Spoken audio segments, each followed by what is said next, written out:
Reception বা মঙ্গল উৎসবের হাত ধরে শেষ হলো অনন্ত রাধিকার ৬ মাস ব্যাপী ম্যারাথন বিয়ে। মঙ্গল উৎসবেও ছিল তারার হাট।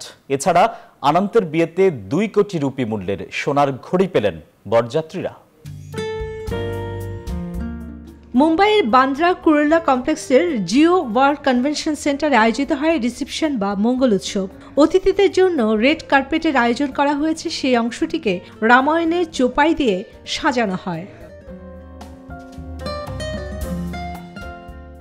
অনন্ত রাধিকার বিয়ের প্রতিটি অনুষ্ঠানে নিত্য নতুন পোশাক ও নতুন ধরনের সাজে ধরা দিয়েছিলেন বি টাউনের তারকারা।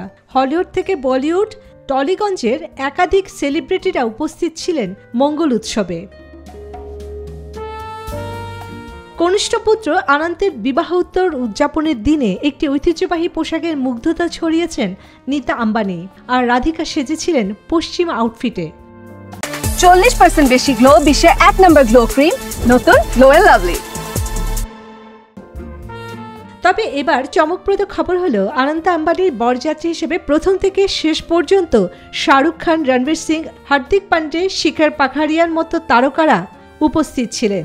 সেই খুশিতে ২ কোটি টাকার মূল্যের হাতঘড়ি উপহার দিয়েছেন মুকেশ পুত্র Anant. Royal Oak Perpetual and Calendar Luminary সংস্করণের নামে পরিচিত ২৫টি সীমিত সংস্করণ অ্যাডোমার্স পিগুয়েট টাইমস পিস ১৫ জন অতিথিকে উপহার হিসেবে দেওয়া হয়েছে। অনন্তের বরযাত্রী সকলেই একই রকম ঘড়ি পরে ছবিও দিয়েছেন সামাজিক মাধ্যমে। ১৮ ক্যারেটের রোজ গোল্ডের তৈরি এই ঘড়ি কিনতে আম্বানিদের খরচ হয়েছে মোট ৫০ কোটি টাকার কাছাকাছি। এত সব আয়োজনের মাঝে যাদের কঠোর পরিশ্রম ছাড়া অনন্ত রাধিকার বিয়ে সুন্দর হতো না, ১৫ জুলাই ছিল সেই কর্মীদের পরিবার, সাংবাদিক সহ ১,০০০-এরও বেশি অতিথির জন্য বিশেষ পার্টি। চন্দ্রানী চন্দ্রা, নিউজ 24।